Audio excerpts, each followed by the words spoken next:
ஓடவும் முடியாது, ஒளியவும் முடியாது, அகலாது, இயலாது.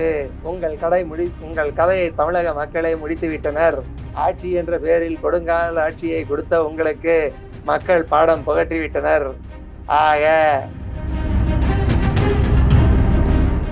அரசியல்லையும் எந்த போட்டியிலுமே மாரல் விக்டரி எல்லாம் இல்ல. there is nothing moral about immoral. Mamata Banerjee பண்றது ஒரு இம்மாரல் ஆக்ட். அறுதி பெரும்பான்மை எழுந்த பிற்பாடு எந்த அரசா இருந்தாலும் ராஜினாமா கொடுத்துதான் ஆகணும். ஒரு ஒட்டுமொத்த ஒரு இந்து சமுதாயத்துக்கு எதிராக மம்தா பானர்ஜி செயல்பட்டு இருக்கிறதுனால்தான் இன்னைக்கு கல்கட்டா ஏரியாலேயே 11 தொகுதியில 6 தொகுதி வந்து பிஜேபி ஜெயிச்சிருக்கு. நான் சர்வாதிகாரியாக மாறுவேன் என்று சொன்னவங்க எல்லாருக்கும் அவங்க சர்வ அதிகாரத்தையும் பழிக்காமல் விடமாட்டோம் என்று மக்கள் தீர்ப்பு கொடுப்பாங்க. ஆக எம்ஜிஆர் ஆகட்டும், என்டிஆர் ஆகட்டும், 2 சீட்டு கட்சிக்கிட்ட, 1 சீட்டு கட்சிக்கிட்ட, 5 சீட்டு கட்சிக்கிட்ட நீ ஆதரவு கொடுன்னு சொல்லி கேட்கல. அவரோட இன்னொரு ஃபேமஸான ஒரு லைன் இருக்கு, ஒரு தவறு செய்தால் அதை தெரிந்து செய்தால் அவன் தேவன் என்றாலும் விட மாட்டேன் அப்படின்னு அந்த பாட்டுல. அது மாதிரி இந்த ஆட்சி நடத்த முடியுமா?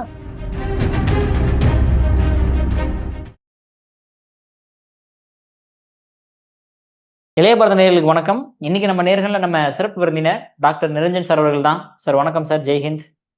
வணக்கம். ஜெயந்த் சார், ஆக்சுவலா நீங்க வந்து நம்ம தாவேக்கா வந்து ஆட்சி அமைக்கும் போது சில விஷயங்கள்லாம் வந்து கம்பேரிஷனோட அற்புதமா எக்ஸ்பிளைன் பண்ணியிருந்தீங்க. அதாவது என்டிஆர் எப்படி இருந்தாரு, எம்ஜிஆர் எப்படி இருந்தாரு, ஸோ இப்போ விஜய் அவர்கள் என்ன மாதிரி ஆட்சி அமைக்க முடியும், இந்த மாதிரி விஷயங்கள்லாம் பேசியிருந்தீங்க. இப்போ அடுத்த நம்ம வெஸ்ட் பெங்கால்ல பார்த்தோம் அப்படின்னாலுமே பாஜக வெற்றி அடைஞ்சிருக்கு ஒரு பக்கம். இன்னொரு பக்கம் வந்து மம்தா பானர்ஜி அவர்கள் நான் வந்து சிஎம் போஸ்ட் ரிசைன் பண்ண மாட்டேன் அப்படின்றாங்க. அங்க பாஜக வெற்றி அடைஞ்சதுக்கு காரணம் வந்து பார்த்தோம் அப்படின்னா இந்த இல்லீகல் மைக்ரன்ஸோட ஓட்டை எல்லாமே வந்து எஸ்ஐஆர் மூலியமா தூக்குனதுதான் காரணமா இருக்குது அப்படின்ற மாதிரி எல்லாம் நிறைய விஷயங்கள் சொல்லப்படுது சார். எப்படி அந்த அளவுக்கு மிகப்பெரிய வெற்றி அடைஞ்சாங்க பாஜக? சரி, நீங்க சொல்ற கணக்குப்படியே வரலாம். கிட்டத்தட்ட வெஸ்ட் பெங்கால்ல வந்து போட்ட ஓட்டுல 30 லட்சம் ஓட்டு வந்து பிஜேபி எக்ஸஸா வாங்கியிருக்கு. அழிக்கப்பட்ட, அதாவது எடுக்கப்பட்ட எஸ்ஐஆர்ல எடுக்கப்பட்ட ஓட்டுகள் 27 லட்சம் வச்சுக்கிட்டா கூட 5 லட்சம் ஓட்டு எக்ஸஸா வாங்கியிருக்கு பிஜேபி. 2வது, பிஜேபிக்கும் மம்தா பானர்ஜிக்கும் இருக்கக்கூடிய வித்தியாசம் கிட்டத்தட்ட 5.5%. 41 இவங்க 46, 41 புள்ளி சம்திங் அவங்க, இவங்க 46 வாங்கியிருக்காங்க, 5%. சரி, இது ஒரே ஒரு இடத்துல மாத்திரம்தான் இவங்களுக்கு ஓட்டுகள் அதிகமா வந்திருக்கா அப்படின்னு பார்த்தா இல்ல. Even spread. அதாவது பிரசிடென்சி பெங்கால்னு சொல்லக்கூடிய 142 தொகுதிகள் 2வது வாட்டி செகண்ட் ஃபேஸ்ல நடந்த பகுதிகளிலையும் இவங்க வாங்கியிருக்கிற ஓட்டுகள் என்பது கிட்டத்தட்ட 100 சீட்டு கிட்ட ஜெயிச்சிருக்காங்க. 95ல இருந்து 100 சீட்டு கிட்ட ஜெயிச்சிருக்காங்க. அங்கேயும் 110 சீட்டு கிட்ட ஜெயிச்சிருக்காங்க. சோ எப்படி பார்த்தாலும் ஈவனா தான் வாங்கியிருக்காங்க. மம்தா பானர்ஜியோட தோல்வி 2 ரீஜன்லயும் ஈவனா இருக்கு. ஃபர்ஸ்ட் ஃபேஸ்லயும் செகண்ட் ஃபேஸ்லயும் ஈவனா தான் தோத்துருக்காங்க. சோ எஸ்ஐஆர் காரணத்தினால நாங்க தோத்தோம் அப்படி பார்த்தா மட்டுவா ஓட்ஸ கூட, மட்டுவான்றது ஒரு கம்யூனிட்டி, அவங்கள கூட பல பேரை வந்து எஸ்ஐஆர்ல பேரை நீக்கிட்டாங்க. பிஜேபி மேல அதிருப்தி இருந்தது. அவங்களும் கிட்டத்தட்ட 60% பிஜேபிக்கு தானே ஓட்டு போட்டிருக்காங்க. சரி, முஸ்லிம் டாமினேட்டட் ஏரியாஸ்லயும் பிஜேபிக்கு ஓட்டு விழுந்திருக்கேன். கம்யூனிஸ்டுங்க ஓட்டு வந்து பிஜேபிக்கு டிரான்ஸ்பர் ஆயிருக்கேன். சோ இது 2வது நான் என்ன கேக்குறேன், ஒரு நல்ல அரசியல் தலைவருக்கு ஜனநாயக ரீதியில ஒரு ஜனநாயக நாட்டுல ஜனநாயக ரீதியில தேர்ந்தெடுக்கப்பட்ட ஒரு அரசியல் தலைவருக்கான அறிகுறி என்ன தெரியுமா? தோத்த உடனே மக்கள் தீர்ப்பு நான் ஏத்துக்கிறேன், ஆட்சி எனக்கு அதிகாரம் எனக்கு இல்லைன்னு சொல்லி மக்கள் தீர்ப்பு கொடுத்திருக்காங்க. எதிர்கட்சியில உட்கார சொல்லி எனக்கு கட்டளை இட்டு இருக்காங்க. அவங்க தீர்ப்பை நான் தலைவணங்கி ஏத்துக்கிறேன் அப்படின்னு சொல்லிட்டு மரியாதையா போய் கவர்னர் கிட்ட ரெசிக்னேஷன் லெட்டரை கொடுத்துட்டு காபந்து முதல்வராய் அடுத்த முதல்வர் பதவி இருக்கிற வரைக்கும் உட்கார்ந்துட்டு இருக்காரு. அதை விட்டு மாரல் விக்டரி, நான் ஒரு ரன்ல தான் தோத்து போயிட்டேன், அவங்க 50 ஓவர்ல 250 அடிச்சாங்க, நான் 48.1 ஓவர்லயே 249 ரன் அடிச்சிட்டேன், ஆனா 10 விக்கெட் போயிடுச்சு, அதனால மாரல் விக்டரி எனக்கு தான், ஒரு ரன்ல தானே தோத்து போனேன், இதெல்லாம் வந்து செல்லாது. அரசியல்லையும் எந்த போட்டியிலுமே மாரல் விக்டரி எல்லாம் இல்ல. there is nothing moral about immoral. Mamata Banerjee பண்றது ஒரு இம்மாரல் ஆக்ட். அறுதி பெரும்பான்மை எழுந்த பிற்பாடு எந்த அரசா இருந்தாலும் ராஜினாமா கொடுத்துதான் ஆகணும். மக்கள் தீர்ப்பு வந்த அப்புறம் யாரா இருந்தாலும் மரியாதையா ரிசைன் பண்ணணும். எனக்கு தெரிஞ்சு தமிழ்நாடோட முதல்வர், இந்த நிமிடம் வரைக்கும் இருக்கிற முதல்வர் கவர்னரை போய் சந்திச்சு நான் ரிசிக்னேஷன் லெட்டர் கொடுத்துட்டாரா இல்லையா? இல்ல நான் ஒத்துக்க மாட்டேன், இன்னொரு வாட்டி தேர்தல் இப்பதான் அடிச்சுக்கிட்டாரு. இங்க கூட தான் எஸ்ஐஆர் நடந்தது. அவர் என்ன கத்தி கூப்பாடு போட்டு அசிங்கப்படுத்தி லபோதிபோன்னு கத்துனாரா? இல்லையே. ஒரு நல்ல ஜனநாயகவாதிக்கு இருக்கக்கூடிய ஒரு தன்மை என்னடான்னா தீர்ப்பை ஏத்துக்கிறது. மம்தா பானர்ஜியோ அபிஷேக் பானர்ஜியோ டேய் உங்க அப்பன் பேர் உங்க அப்பனை வர சொல்லு, உன்ன வர சொல்லு, லோக்கல் ரவுடி மாதிரி லோக்கல் ஏரியா தாதா மாதிரி பேசினா இப்படிப்பட்ட ஆளுங்க எல்லாம் வந்து அப்போ எந்த அளவுக்கு ஒரு கடுங்கோல் ஆட்சி பெங்கால்ல நிலவி இருக்கிறதுன்றதுக்கு ஒரு ப்ரூஃப் அது மம்தா பானர்ஜியோட ஆட்சி எந்த அளவுக்கு. ஏன்னா பங்களாதேஷ் பாராளுமன்றத்திலும் பங்களாதேஷ் அரசியல் கட்சிகளை மம்தா பானர்ஜி தோத்து போனது நம்மளுக்கு மிகப்பெரிய பின்னடைவுன்னு சொல்றாங்க. இந்தியாவில இருக்கக்கூடிய மாநிலத்துல ஒரு முதல்வர் தோக்குறது பக்கத்து நாடுக்கு எப்படி ஒரு பின்னடைவா இருக்குன்னு எனக்கு தெரியல. அப்ப மம்தா பானர்ஜி வெஸ்ட் பெங்காலுக்கு முதல்வரா இருந்தாங்களா இல்ல பங்களாதேஷிகளுக்கு முதல்வரா இருந்தாங்களா? அங்க ஊடுருவல்காரர்களுக்கு அவர் முதல்வராக செயல்பட்டுள்ளார், பயன்பட்டுள்ளார். இங்கே இருக்கும் நமது மேற்கு வங்க மக்களுக்கு அல்ல. 1 கோடிக்கும் மேற்பட்ட மக்கள் வந்து பெங்காலிகள். மத்த மாநிலங்கள்ல வேலை பார்த்துட்டு இருந்தவங்க, மத்த இடத்துல வெளில இருந்தவங்க எல்லாம் போயிட்டு ஓட்டு போட்டு அங்க ரிட்டர்ன் வந்திருக்காங்க தெரியுமா? பல பேர் இன்னும் ரிட்டர்ன் வரல. எங்க வீடு பக்கத்துல வீடு கட்டுறவங்க நிறைய பேர் வந்து வெஸ்ட் பெங்கால் ஓட்டு போட போயிட்டாங்க. அப்போ ஓட்டு போடுவது இந்த வாட்டி டெஃபினட்டா பண்ணி ஆகணும்ன்ற ஒரு எண்ணத்தோட தான் போயிருக்காங்க மக்கள். 2வது கடைசியா ஒரு பாயிண்ட் நான் உங்களுக்கு மம்தா பானர்ஜியை பத்தி சொல்ல விரும்புறேன். நேத்து அவங்க சொன்னாங்க நான் ரிசைன் பண்ண மாட்டேன்ட்டு. அதுக்கு முன்னாடி செக்ரட்டேரியட்டுக்குள்ள நுழைய ட்ரை பண்ணாங்க. நபர்னோக்குள்ள. நபர்னோன்றதே நம்மளோட எழிலகம் செக்ரட்டேரியட், அதாவது தலைமைச் செயலகம். தலைமைச் செயலகத்துக்குள்ள நுழையறதுக்கு ட்ரை பண்ணாங்க. தலைமைச் செயலகத்துல எப்ப ரிசல்ட் வந்ததோ அன்னைக்கே தலைமைச் செயலகத்தை சிஆர்பிஎஃப் கையில ஒப்படைச்சிட்டாங்க. பெங்கால் போலீஸ கூட நம்பாம. எதுக்கு? அங்க இருக்கிற கோப்புகளை தூக்கிட்டு ஓடுறதுக்கு பிளான் போட்டாங்க. கோப்புகளை தூக்கிட்டு போகணும்னா இவங்க 100% கேரண்டியா இருந்தா இவங்க தான் ஆட்சிக்கு வருவாங்க. இவங்க பண்ண பல ஊழல்களுக்கான எவிடன்ஸ் வந்து இன்னும் அங்கதான் இருக்கு, ப்ரூஃப் கோப்புகள்ல தானே ஒளிஞ்சிருக்கும். சோ அந்த கோப்புகளை தூக்கிட்டு போறதுக்கு இந்த அம்மா வந்து ஃபைல்ல தூக்கிட்டு போறதுக்கு ட்ரை பண்ணாங்க, விடல. சீஃப் செக்ரட்டரிய சமன் பண்ணாங்க. சீஃப் செக்ரட்டரியும் வந்து பதில் சொல்லல, டிஜிபியும் பதில் சொல்லல. சந்தேஷ்காலி அங்க ரேப் நடந்தது பாருங்க, மானபங்கம் நடத்தப்பட்டது பாருங்க போன வாட்டி. அந்த சந்தேஷ்காலியில வந்து குண்டுவீச்சு தாக்குதல் நடந்தது. நேத்து ஒரு பிஜேபி ஒர்க்கர் கொல்லப்பட்டுள்ளார். நியூ சிட்டின்னு சொல்லிட்டு ஒரு ஏரியால, ட்ரின் நியூ சிட்டின்னு சொல்லிட்டு கொல்லப்பட்டுள்ளார். சோ அங்கங்க வன்முறைகள் கட்டப்பட்டுள்ளன. எல்லாம் எத்தனை நாளைக்கு? மே 9 ரவீந்திரநாத் தியாகூர் அவர்களின் பிறந்த நாள் வரை. மகாராணா பிரதாப்பின் பிறந்த நாள், ரவீந்திரநாத் தியாகூரின் பிறந்த நாள், ஹிட்லரை தோற்கடித்து கிரேட் விக்டரி டே என்று ரஷ்யா கொண்டாடும் ரஷ்ய வெற்றி நாள் எல்லாமே மே 9. பெங்காலின் சுதந்திர இந்தியாவின் பெங்காலின் எழுச்சி நாள் கூட மே 9 தான். புது அரசு பதவி ஏற்க போகிறது. ஒரு ஒட்டுமொத்த ஒரு இந்து சமுதாயத்துக்கு எதிராக மம்தா பானர்ஜி செயல்பட்டு இருக்கிறதுனால்தான் இன்னைக்கு கல்கட்டா ஏரியாலயே 11 தொகுதியில 6 தொகுதி வந்து பிஜேபி ஜெயிச்சிருக்கு. சில தொகுதியிலாம் மம்தா பானர்ஜி அக்கௌண்டே ஓபன் பண்ணல. சில டிஸ்ட்ரிக்ட்ல மம்தா பானர்ஜி அவர்களே தோத்துட்டாங்களே சார். நான் தான் சொல்றேன்னு, யாரெல்லாம் மக்களுக்கு எதிராகவும் எந்த பெருவாரியான மக்கள் எந்த மதத்தை நம்புகிறார்களோ, எந்த இறைவனை நம்புகிறார்களோ அந்த இறை நம்பிக்கைக்கு எதிராகவும் கலாச்சாரத்துக்கு எதிராகவும் நடக்கிறார்களோ, 2வது இந்திய இறையாண்மைக்கு எதிராகவும் நடக்க முயல்கிறார்களோ அவர்களுக்கெல்லாம் இப்பொழுது தேர்தல் மூலம் பாடம் புகட்டப்பட்டுள்ளது. உதாரணம், திரு பினராயி விஜயன் கேரளால ஹமாஸுக்கு ஆதரவாக ஒரு கூட்டம் நடந்தா அதுக்கு பர்மிஷன் கொடுத்தார். ஞாபகம் இருக்கா உங்களுக்கு? ஓபன். அது ஹமாஸோட தலைவர் கூட அதுல பார்ட்டிசிபேட் பண்ணாரு. கேட்டா ஹமாஸ் இன்னும் பேன் பண்ணல, இந்தியால என்ன தவறு இருக்குன்னு சொல்றாங்க. அதே ஹமாஸ் தான் பாகிஸ்தான்ல ஐஎஸ்ஐக்கு போயிட்டு ஐஎஸ்ஐ சப்போர்ட் பண்ணக்கூடிய தீவிரவாத இயக்கங்களான லஷ்கர்-இ தொய்பா, ஜெய்ஷே முகமது போன்ற இயக்கங்களுக்கு அவங்க வந்து எந்த மாதிரியான புதுவிதமான தாக்குதல்களை கையாள வேண்டும் இந்தியாவுக்குள்ளன்னு சொல்லிட்டு அவங்களுக்கு ட்ரைனிங் கொடுக்குறாங்க. இப்போ அப்பேற்பட்ட ஹமாஸ் தலைவர் வந்து இங்க லைவ் ஃபீடு கொடுத்து கேரளால மீட்டிங்ல பார்ட்டிசிபேட் பண்ண வச்சாங்க. அவர் மட்டும் தோக்கல, அவர் மருமகனும் தோத்துள்ளார். சோ ரொம்ப முக்கியமான விஷயமா அதை பாக்குறோம், அவர் மருமகன் தோத்ததை. அடுத்து தமிழகத்தை எடுத்துக்கிட்டாலும் திருப்பரங்குன்றத்துல வந்து இவங்க என்ன பண்ணாங்க, எத்தனை கோவில்களை இவங்க இடிச்சாங்க, எத்தனை இடங்கள்ல வந்து இவங்க வந்து இந்து மத நம்பிக்கையை கொச்சைப்படுத்தும் விதமாக பேச்சுகள் பேசினாங்க. சரி, இத்தனை நாள் நீங்க வந்து துணை முதல்வர் என்ற போர்வையில் நீங்க இம்யூனிட்டியை வாங்கிட்டு இருந்தீங்க. சனாதன தர்மத்தை டெங்கு மலேரியான்னு சொன்னதுக்கு உங்க மேல மத்த மாநிலங்கள்ல கேஸ் ரிஜிஸ்டர் ஆயிருக்கு. இப்ப அந்த இம்யூனிட்டி போயிடுச்சு. இப்ப என்ன பண்ண போறீங்க? இம்யூனிட்டி என்ன உங்களுக்கு இருக்கக்கூடிய அந்த பாதுகாப்பு, சட்ட ரீதியான பாதுகாப்பு போயிடுச்சு. இப்ப என்ன பண்ண போறீங்க? என்ன சார் பண்ண போறீங்க? சரனால உங்களுக்கு கோவம் வரும்ல? என்ன பண்ண போறீங்க? யூபி போலீஸ் உங்களை தேடி வரும். மத்திய பிரதேஷ் போலீஸ் தேடி வரலாம். ஏன் ஆந்திரா போலீஸ் கூட தேடலாம் உங்கள. வாடா பக்கத்துல பாண்டிச்சேரி போலீஸ் கூட தேடலாங்க. என்ன பண்ண போறீங்க? பட் ஆனா அவர் எதிர்க்கட்சி தலைவரா இருந்தாருன்னா அப்ப அந்த இம்யூனிட்டி இருக்கும் தானே சார் எப்பவுமே. கேபினெட் ரேங்க் அவருக்கு. கேபினெட் ரேங்க்னு சொல்லிக்கலாமே தவிர்த்து ஸ்பீக்கர் பர்மிஷன் இருந்தா போதும். இப்ப என்ன பண்ண போறீங்க? ஓடவும் முடியாது, ஒளியவும் முடியாது, அகலாது, இயலாது. உங்கள் கதையை தமிழக மக்களே முடித்து விட்டனர். ஆட்சி என்ற பெயரில் கொடுங்கால் ஆட்சியை கொடுத்த உங்களுக்கு மக்கள் பாடம் புகட்டி விட்டனர். ஆக பதவி விலக வேண்டும்.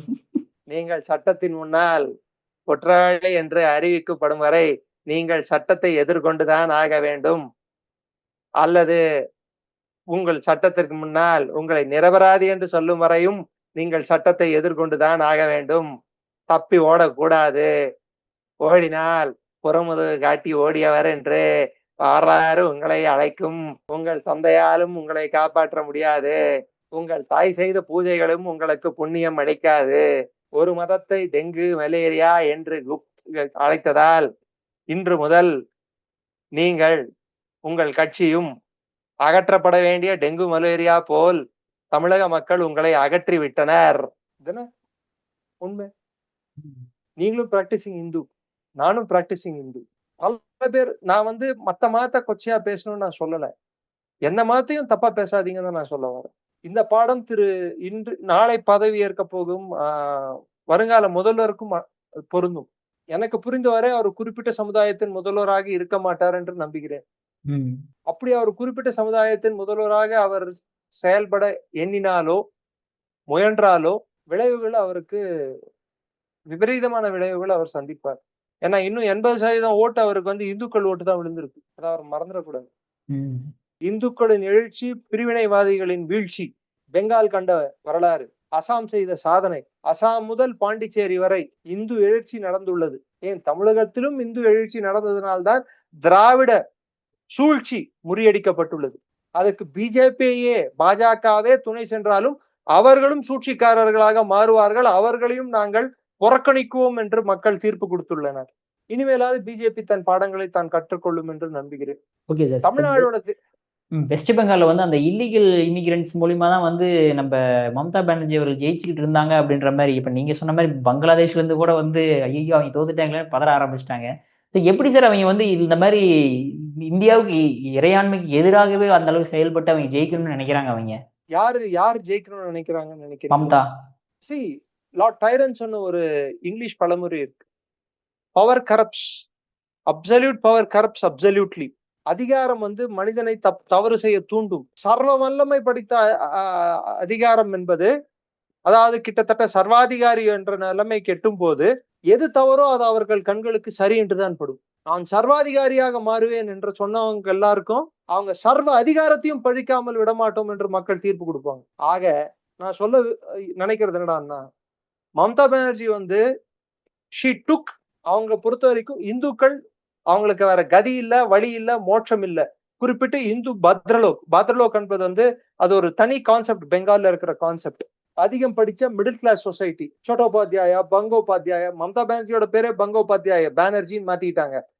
சட்டோபாத்யாயா தான் சட்டர்ஜி, கலிட்டா சட்டர்ஜி, முகோபாத்யாயா முகர்ஜி, முகோபாத்யாயா தான் முகர்ஜி. இவங்க எல்லாம் பத்ரலோக். இந்த பத்ரலோக்னா படிச்சுட்டு இன்டலெக்சுவல்ஸ், அதாவது மெத்த படித்த ஒரு சமுதாயம், ஒரு மிடில் கிளாஸ் சமுதாயம். சுதந்திர இந்தியாவில யாரெல்லாம் ஜமீன்தார்களா, சுதந்திரத்துக்கு முன்னாடி ஜமீன்தார்களா செல்வந்தர்களா இருந்தாங்களோ, சுதந்திர இந்தியாவில அவங்க அவங்களோட இருப்பு கை போகக்கூடிய ஒரு சூழல் ஏற்பட்ட போது அவங்க கம்யூனிசம் பக்கம் சாய ஆரம்பிச்சாங்க. காங்கிரஸ் தான் இதெல்லாம் பண்ணதுக்கு காரணம்னு சொல்லிட்டு நான் என்ன கேட்கிறேன், இந்த கம்யூனிஸ்ட் பார்ட்டிகள் வெஸ்ட் பெங்கால் ஆண்ட கம்யூனிஸ்ட் பார்ட்டிகள், ஜோதி பாசு, அதுக்கப்புறம் புத்ததேவ் பட்டாச்சாரியா எல்லாருமே ஒரு குறிப்பிட்ட சமூகத்திலிருந்து வந்தவங்க தவிர்த்து பிற்படுத்தப்பட்ட சமூகமோ இல்ல தாழ்த்தப்பட்ட சமூகத்துல இருந்தோ அவங்க யார முதல்வர் ஆக்குனாங்க? கம்யூனிஸ்டுகளோட வரலாறை கொஞ்சம் புரட்டி பாருங்க. With give some exceptions. உதாரணத்துக்கு தமிழ்நாட்டுல சில எக்ஸெப்ஷன்ஸ் இருக்கலாமே தவிர்த்து பெரும்பாலுமான கம்யூனிஸ்டுகள், Pinarayi Vijayan maybe an exception, மத்தபடிக்கு எல்லாம் எடுத்து பாத்தீங்கன்னா பெங்கால் ஆகட்டும், கேரளா ஆகட்டும், மேற்தர அதாவது மேற்தட்டு மக்கள் தான் கம்யூனிஸ்ட் பார்ட்டி தலைவர்களாகவும் ஆட்சி அதிகாரத்திலையும் உட்கார்ந்து இருப்பாங்க. இவன் சொல்லுவான் பாருங்க, ரிச் பிகம் ரிச்சர், பூர் பிகம் பூரர்னு சொல்லிட்டு. அதை அதிகம் பின்பற்றதே இவங்க தான். அதிகமா அதை முன்வைக்கிறதே இவங்க தான். அதாவது அந்த இன்டெலெக்சுவல் கிளாஸ் கட்டுப்பாட்டுல தான் இருக்கணும் சொசைட்டி. இவங்க சொல்றதுதான் மத்தவங்க கேட்கணும்ன்ற அந்த எண்ணோட்டம் அதிகம் கொண்ட நபர்கள் தான் இவங்க. இப்ப அந்த பாத்ரலோக் அந்த சிந்தனை கொண்டவர்கள் லைட்டா மைக்ரேட் ஆகி, லைட்டா இல்ல பெருவாரியானவர்கள் மைக்ரேட் ஆகி பிஜேபி ஓட்டு போட்டிருக்காங்க. மம்தா போற பார்த்தா நம்மள இருக்க கூட விட மாட்டாங்க, பேசாம பிஜேபிக்கு இந்த வாட்டி போடலான்னு போட்டாங்க. ரெண்டாவது, மம்தா பானர்ஜியின் கோட்டையில் ஓட்டை விழுந்ததுக்கு இன்னொரு காரணம், ஹுமாயூன் கபீர்னு சொல்லிட்டு இஸ்லாமிய அடிப்படைவாதி கட்சி ஒண்ணு அங்க இருக்கு. அந்த கட்சிக்கும் காங்கிரஸுக்கும் இந்த கம்யூனிஸ்டுகளுக்கும் முஸ்லிம் ஓட்டு வந்து செதறிச்சு. இந்து ஓட்டு ஃபுல்லா ஒன்னாச்சு. கீழே கொட்டி கிடந்த நெற்களஞ்சியத்தை ஒன்னாக்குனாங்க. அது இந்து ஓட்டு. இது சூரத்தேங்காய் தூக்கி போட்டு உடைச்ச மாதிரி செதறிடுச்சு. சோ பிஜேபி ஒன்னாக்குற வேலையை பார்த்தது, முஸ்லிம் ஓட்டு வந்து செதஞ்சு அப்படியே துண்டு துண்டா ஓடிச்சு. ஆளாளுக்கு ஒவ்வொரு பங்கு எடுத்துக்கிட்டாங்க. சோ அது உடைய ஆரம்பிச்ச உடனே, இது சேர ஆரம்பிச்ச உடனே மம்தா பானர்ஜி செதற ஆரம்பிச்சாங்க. இன்ஃபேக்ட் எனக்கு தெரிஞ்ச அந்த அம்மா வந்து 3-4 நாளா தூங்கல வேற. Depression leads to suppression, suppression leads to oppression, oppression leads to frustration, frustration leads to irritation, finally it has led to aversion. எத்தனை ஷன்னு பாருங்க. சோ கடைசியில அந்த அம்மா வந்து வாய்க்கு வந்ததை பேசுறதும், நான் ஒத்துக்க மாட்டேன்னு சொல்றதும் மாரல் விக்டரி. இந்த மாரல் விக்டரி என்ற இந்த வார்த்தையை கண்டுபிடித்த அந்த தத்துவ ஞானி, இந்தியாவின் எதிர்கட்சி தலைவர் மாண்புமிகு ராகுல் காந்திக்கே அந்த பெருமை போய் சேரும். சொன்ன மாதிரி சார், ஒரு பக்கம் வந்து இப்ப பாஜக அங்கெல்லாம் ஜெயிச்சாலும் கூட வந்து கேரளாலையும் காங்கிரஸ் ஜெயிச்சாலுமே மத்த இடத்துல வந்து எங்க இருக்காங்கன்னு கூட தெரியாத அளவுக்கு ஆகி போச்சே சார் இப்ப அவங்களுக்கு. ஒரு புள்ளி வேற சொல்றேன். 2011 தேர்தல் நடக்குது. 5 மாநில தேர்தல். பாண்டிச்சேரி, தமிழ்நாடு, கேரளா, அசாம், பெங்கால். பிஜேபிக்கு எத்தனை சீட் எல்லா மாநிலங்களே கிடைச்சிருக்கும்? தமிழ்நாடு 0, பாண்டிச்சேரி 0, கேரளா 0, வெஸ்ட் பெங்கால் 0. அசாம்ல மட்டும்தான் ஏதோ கணிசமான சீட்டு கிடைச்சது. 2016 வெஸ்ட் பெங்கால் 4, அசாம் ஆட்சி. பாண்டிச்சேரியில எதிர்கட்சியில இருக்கிறதுனால கொஞ்சம் சீட்டு கிடைச்சது. கேரளா 0, தமிழ்நாடு 0. 2021 தமிழ்நாட்டுல 4, தமிழ்நாட்டுல 4, கேரளால 0, பாண்டிச்சேரியில கூட்டணி கட்சி, ஆளுங்கட்சி கூட்டணி, அசாம்ல ஆளுங்கட்சி, வெஸ்ட் பெங்கால்ல எதிர்கட்சி. 70 சீட் சம்திங் வாங்கினாங்க சார். 77. 2026 அசாம்ல 126க்கு 102, பெங்கால்ல 293க்கு 207. அதாவது 2/3 2 பங்கு சீட்டுகளை ஜெயித்து வரலாறு காணாத வெற்றி அசாம்ல. இதுவரைக்கும் சுதந்திர அசாமோட வரலாற்றிலேயே 100 சீட்டு தாண்ட முதல் கட்சி பிஜேபி. பெங்கால்ல ஷியாமா பிரசாத் முகர்ஜி பிறந்த மண். எங்கேயோ பெங்கால்ல பிறந்தவர், இந்தியாவோட first industries minister, youngest vice chancellor of presidency, அதாவது பிரசிடென்சி யூனிவர்சிட்டி, கல்கட்டா யூனிவர்சிட்டியோட youngest vice chancellor doctor Shyama Prasad Mukherjee. காஷ்மீரில் கொலை செய்யப்பட்டவர். தோ பிரதான் தோ சம்விதான், நெய் சலேகான்னு சொன்னவர் அவர் தான். இந்தியாவுக்கு 2 சட்டங்கள், அரசியல் சாசன சட்டங்கள், 2 பிரதமர்கள், ஏற்றுக்கொள்ள மாட்டோம்னு சொல்லிட்டு அங்க அவரை கைது செய்து அவர் சாப்பிடுற சாப்பாடுலயே வந்து விஷம் கலந்ததாக சொல்லப்படுகிறது. சஸ்பீஷியஸ் சிச்சுவேஷன்ல அவர் வந்து மரணம் அடைந்தார். முதல் தியாகி காஷ்மீருக்காக. அதாவது காஷ்மீர் இந்தியாவோடு இணைய வேண்டும், ஆர்டிகல் 370 எதிர்த்த தியாகி. காஷ்மீருக்கும் பிரைம் மினிஸ்டர், இந்தியாவுக்கும் பிரைம் மினிஸ்டர். அவர் இறந்த பிற்பாடுதான் காஷ்மீருக்கு சீஃப் மினிஸ்டர் வந்தாங்க. இந்தியாவுக்கு மொத்தம்தான் பிரைம் மினிஸ்டர். இதெல்லாம் எடுத்து பாருங்க. சோ அப்பேற்பட்ட லீடர் ஷியாமா பிரசாத் முகர்ஜி அவர் இன்ஃபேக்ட் அவர் காங்கிரஸ்காரர் தாங்க. இண்டஸ்ட்ரீஸ் மினிஸ்டர் ஆஃப் இந்தியா, தொழில்துறை மந்திரி இந்தியாவின் கேபினெட்ல, நேருவோட கேபினெட்ல. நேருவோட விபேதிச்சு வெளியே போனாரு. இந்தியாக்காக உயிர் நீத்தார். காஷ்மீருக்காக, காஷ்மீரை இந்தியாவோட இணைக்க வேண்டும் என்று. அவர் எடுத்த முயற்சியில ஆர்டிகல் 370 ஒரு 7 வருஷம் முன்னாடி நிறைவேற்றி காட்டிட்டோம். அப்பேற்பட்ட காஷ்மீரியை ஒடுக்கிட்டோம். இப்பேற்பட்ட மமதாவை ஒடுக்கிறது பெரிய கஷ்டமான, அதுதான் அமித்ஷா சொன்னது. இன்னைக்கு அவங்க கனவு நிறைவேறி இருக்கு. பெங்கால பிடிச்சிருக்காங்க, பெங்கால்ல ஆட்சியை பிடிச்சிருக்காங்க, அதுவும் மக்கள் செல்வாக்கோடு. இனிமே பெங்கால விட மாட்டாங்க சார். நிச்சயமா பாஜக தான் இன்னொரு 10-15 வருஷத்துக்கு. அது என்னவோ எனக்கு தெரியாது, அது மக்கள் தீர்மானிக்க வேண்டிய ஒரு விஷயம். பட் இந்த வெற்றி என்பது இதோட தாக்கம் எல்லாரும் விஜய் ஆஹா ஓஹோன்னு சொல்றாங்க. விஜயோட பல்மடங்கு தாக்கம் ஆந்திரா பார்த்திருக்கு. என்டிஆரோட வேவ்ல லேம்ப் போஸ்ட் நிக்க வச்சா கூட ஓட்டு போட்ட எலெக்ஷன் அதெல்லாம். ஆந்திரா எலெக்ஷன், இந்திரா காந்தி எதிர்த்த எலெக்ஷன், கட்சியே இல்லாம 7 மாதங்களில் ஆட்சியை பிடிச்ச எலெக்ஷன். இவருக்காக 2 வருஷம் டைம் இருந்து 7 மாசம் 60,000 கிலோமீட்டர்கள் அவர் பயணிச்சது. ஊர்ல போய் தங்குவாரு. மக்கள் என்ன சாப்பாடு போடுறாங்களோ அந்த சாப்பாடை சாப்பிடுவாரு. மக்களோட மக்களா அங்கேயே படுத்துப்பாரு. சாமானியனின் வழி தெரிந்த முதல்வராக இருந்த காரணத்தினால்தான் எல்லாருக்கும் வீடு. 3 கொள்கை அவர் எடுத்துட்டு வந்தது. கூடு, நீடா, குட்டா. சாப்பிடுறதுக்கு சாப்பாடு, இருப்பதற்கு வீடு, உடுத்துவதற்கு துணி. இது 3 அத்தியாவசியத்தை கொடுக்கறது தான் என் அரசோட முக்கியமான கொள்கை. என்ன அன்னைக்கு இருந்த இந்தியால அது கூட கிடைக்காம இருந்த பலர் இருந்தாங்க. அதை ஃப்ரீயா கொடுக்குறேன், இதை ஃப்ரீயா கொடுக்குறேன்னு சொல்ல, இத முதல்ல நான் கொடுக்குறேன் அப்படின்னாரு. கொடுத்தார். அவர் 1 லட்சம் ஃப்ரீ வீடு கட்டினார். ஒரே ஒரு ஊழல் குற்றச்சாட்டு அவர் மேல எழுப்ப முடியல, என்டிஆர் மேல. ஒரு என்டிஆர் கூடயோ ஒரு எம்ஜிஆர் கூடயோ நீங்க கம்பேர் பண்ணும்போது அவங்க இருந்த கால சூழலையும் பொருளாதார நிலைமையும் மக்களோட விழிப்புணர்வையும் படித்தவர்களின் சதவீதத்தையும் மனசுல வச்சுக்கிட்டு அதுக்கப்புறம் அவங்களோட சாதனையை, அன்னைக்கு இருந்த காங்கிரஸோட ஆதிக்கத்தையும் மனசுல வச்சுக்கிட்டு பேசுங்க. அதையும் மீறி அவங்க ஆட்சியை பிடிச்சாங்கன்னா, எம்ஜிஆர் ஆகட்டும் என்டிஆர் ஆகட்டும் 2 சீட்டு கட்சிக்கிட்ட, 1 சீட்டு கட்சிக்கிட்ட, 5 சீட்டு கட்சிக்கிட்ட நீ ஆதரவு கொடுன்னு சொல்லி கேட்கல. எம்ஜிஆர் ஸ்டைல சொல்ல, நான் ஆணையிட்டால் அது நடந்து விட்டால் ஏழைகள் வேதனை படமாட்டார் அப்படின்னாரு. அவர் ஆணையிட்டால் தான், மத்தவனோட ஆணைக்காக அவர் வெயிட் பண்ணல. மத்தவன் கூட அவன் இவர் கூட ஒட்டிப்பான் வெயிட் பண்ணல. தனியா ஆணையிடுற அளவுக்கு அவர் காட்டிக்கிட்டாரு. அவரோட இன்னொரு ஃபேமஸான ஒரு லைன் இருக்கு. ஒரு தவறு செய்தால் அதை தெரிந்து செய்தால் அவன் தேவன் என்றாலும் விட மாட்டேன் அப்படின்னு அவர் அந்த பாட்டுல. அது மாதிரி இந்த ஆட்சி நடத்த முடியுமா?